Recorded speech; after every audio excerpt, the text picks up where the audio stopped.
First of all, during the war, everybody has problems. Even you, but you have nice ocean and don't feel now, but you will feel it in the future. God bless. You don't know that. God bless. God bless. You will not have a war. Don't tell us what we're going to feel.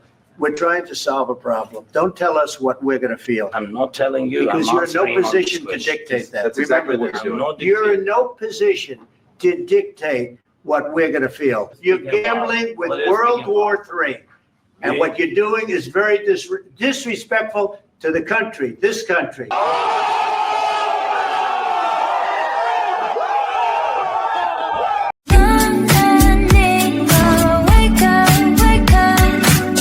What's up, everybody? It's your girl Micca, and we're back for another Red Cup Talks because this is where truth, pop culture, and politics meet. So I want to come on today and talk about exactly what just went on at the White House. Now, a whole melee and argument ensued when President Zelensky got kind of disrespectful with J.D. Vance, Vice President J.D. Vance, and President Donald Trump. And when I tell you they don't take no ish, they don't take no ish, okay? When I tell you the masculinity is back, it is back. And when I tell you a president that stands up for their country is back, they're back. Watch. Aligned with Putin? I'm not aligned with anybody. I'm aligned with the United States of America and for the good of the world. I'm aligned with the world, and I want to get this thing over with. You see the hatred he's got for Putin. It's very tough for me to make a deal with that kind of hate. He's got tremendous hatred, and I understand that, but I can tell you the other side isn't exactly in love with, him either. So it's not a question of alignment. I'm aligned with the world. I want to get the thing set. I'm aligned with Europe. I want to see if we can get this thing done. You want me to be tough? I could be tougher than any human being you've ever seen. I'd be so tough. But you're never going to get a deal that way. So that's the way it goes. All right, one more question. Hey, I will respond to this. So look, for 4 years in the United States of America, we had a president who stood up at press conferences and talked tough about Vladimir Putin, and then Putin invaded Ukraine and destroyed a significant chunk of the country. The path to peace and the path to prosperity is maybe engaging in diplomacy. We tried the pathway of Joe Biden of thumping our chest and pretending that the president of the United States' words mattered more than the president of the United States' actions. What makes America a good country is America engaging in diplomacy. That's what President Trump is doing. Can I ask you? Sure. Yeah? Yeah. Okay. So snap. he occupied our parts, big parts of Ukraine, part of East and Crimea. So he occupied it on 2014. So during a lot of years, so I'm not speaking about just Biden, but those time was Obama, then President Obama, then President Trump, then President Biden, now President Trump, and God bless, now President Trump will stop him. But during 2014, nobody stopped him. He just occupied and took. He killed people. You know what the contact 2015. 2014 and 2014. Yeah. So I was not here. Yeah, but that's exactly right. Yes, but during 2014 till 2022, the situation the same. The people are been dying on the contact line. Nobody stopped him.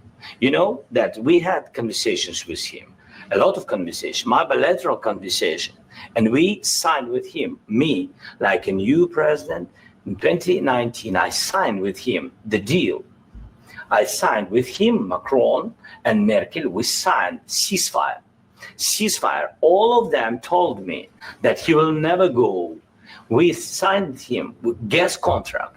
Yes, but after that, he broken this ceasefire. He killed our people and he didn't exchange prisoners. We signed the exchange of prisoners, but he didn't do it. What kind of diplomacy, JD, you are speaking about? Okay, so this is when everything gets real because J.D. Vance has just talked about diplomacy right before Zelensky spoke. And now Zelensky is saying, well, this man has been occupying us. What kind of diplomacy are you talking about? Because this man has been doing what he wants. And J.D. does not mince his words. I'm talking about the kind of diplomacy that's going to end the destruction of your country. Yes, but if you Mr. President, with respect, I think it's disrespectful for you to come to the Oval Office and try to litigate this in front of the American media. Right now, you guys are going around and forcing conscripts to the front lines because you have manpower problems. You should be thanking the president for trying to bring it into this conflict. Have you ever been to Ukraine that you say what problems we have?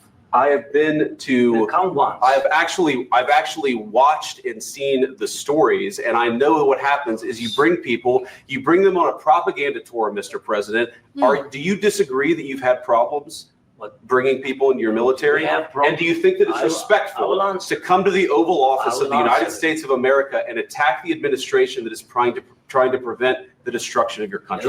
A lot of questions. Let's start from the beginning. Sure. First of all, during the war, everybody has problems, even you, but you have nice ocean and don't feel now, but you will feel it in the future. God bless. You don't know that. God bless. You God bless. You will not have a war. Don't tell us what we're going to feel. We're trying to solve a problem. Don't tell us what we're going to feel. I'm not telling you. Because you're in no position to dictate that. That's exactly what Remember you're this. You're in no position to dictate what we're going to feel. We're going to feel very good. Feel influenced. We're going to feel very good and very strong. I don't know why this man is sitting here trying to litigate this in front of the American media. Maybe it's because he knows the American media is on his side. Maybe it's because he knows the American media is going to use anything they can against Donald Trump. And he thinks that's going to get him leverage. But I don't know why he would think that when these are the people that have to help you. J.D. Vance and Donald Trump hold the cards. You're in no position like he's saying. So I don't know why he's trying to do this. This doesn't make any sense, but he's going to joust, and Donald Trump doesn't mind doing it right with him. You've allowed yourself to be in a very bad position, and he happens to be right about it. From the very beginning of the war. You're not in a good position. You don't have the cards right now. With us, you start having cards. Right now, you don't. You're playing cards. You're playing cards. You're gambling with the lives of millions of people. You're gambling with World War III. You're gambling with World War III. And what you're doing is very disrespectful to the country, this country. That's back to you far more than a lot of people said they should have. Have you said thank you once? This entire meeting? No, in this entire meeting, have you said thank you? You went to Pennsylvania and campaigned for the opposition in October. Offer some words of appreciation for the United States of America and the president who's trying to save your country. Please, you think that if you will speak very loudly about the war, you can... He's not speaking loudly. He's not speaking loudly. Your country's in big trouble. Can I Wait a answer? minute. No, you've done a lot of talking. Your country is in big trouble. I know. You're not winning. You're not winning this. You have a damn good chance of coming out okay because of us. Mr. President, we are staying in our country, staying strong from the very beginning of the war. We've been alone, and we are thankful. I said thanks you haven't in been this alone. cabinet. You haven't been alone. In this cabinet. We gave you, through this stupid president, $350 billion. We gave you military equipment, and you men are brave, but they had to use our military. If you didn't have our military equipment, this war would have been over in 2 weeks. In 3 days. I heard it from Putin. In 3 days. This is something maybe new. Less. In 2 weeks. Of course, yes. It's going to be a very hard thing to do business like this. Again, to say thank you. I said a lot of times to American people. Except that there are disagreements, and let's go litigate those disagreements rather than trying to fight it out in the American media when you're wrong. We know that you're wrong. But you see, I think it's good for the American people to see what's going on. I understand, sir. I think it's very important. That's why I kept this going so long. You have to be thankful. You don't have the cards. You're buried there. Your people are dying. You're running low on soldiers. Listen, you're running low on soldiers. It would be a damn good thing. And then you tell us, I don't want a ceasefire. I don't want a ceasefire. I want to go and I want this. Look. If you could get a ceasefire right now, I tell you, you take it so the bullets stop flying and your men stop getting killed. Of course, we want to stop the war. But you're saying you don't want a ceasefire. But I said to you, I want a ceasefire. With guarantees. Because you get a ceasefire faster than an agreement. Ask our people about ceasefire, what they think. That wasn't with me. That wasn't with me. That was with a guy named Biden who was not a smart person. Donald Trump is hilarious. I mean, hilarious. But at the end of the day, he is absolutely 100% correct. He is correct about all of this. That was with Biden. Everything this man is talking about is with Biden. On ceasefires, all the, Putin invasions, all of that happened under Biden, okay? And Kamala, because they like to say Kamala was in the room for everything. So everything that he's talking about has nothing to do with President Trump. Talk to President Trump, ask him what you need, be thankful, and go ahead and get it. See, this is the thing. They like to do all this talking and all this jousting when the cameras are off. And then they go and tell the media, oh, yeah, I was this and I said that, which President Trump addressed the other day, because they go and tell one story and the media eats it up. Well, this right here allows us to see exactly what goes on. Now, I'm sure the media will spin it later on this afternoon, later on this evening, and say, oh, President Trump is such a world bully. He was trying to bully Zelensky. No, this man wants our money. This man wants to borrow money. This man wants our children, our soldiers, to go over there and help them, potentially putting us in harm's way. He needs to be thankful, and he needs to actually talk for his people, meaning he needs to get a ceasefire. He's worried about the optics when he needs to be worried about his people. Excuse me. That was with Obama, who gave you sheets, and I gave you javelins. Yes. I gave you the javelins to take out all those tanks. Obama gave you sheets. In fact, the statement is Obama gave sheets and Trump gave javelins. You got to be more thankful. Because let me tell you, you don't have the cards. With us, you have the cards. But without us, you don't have any cards. One more question to Mr. Vice President. I'm sorry. It's going to be a tough deal to make because the attitudes have to change. What if Russia breaks ceasefire? What if Russia breaks peace talks? What do you do then? I understand that it's a heated conversation right now. What are you saying? She's asking, what if Russia breaks the ceasefire? What if anything? What if a bomb drops on your head right now? Okay? What if they broke it?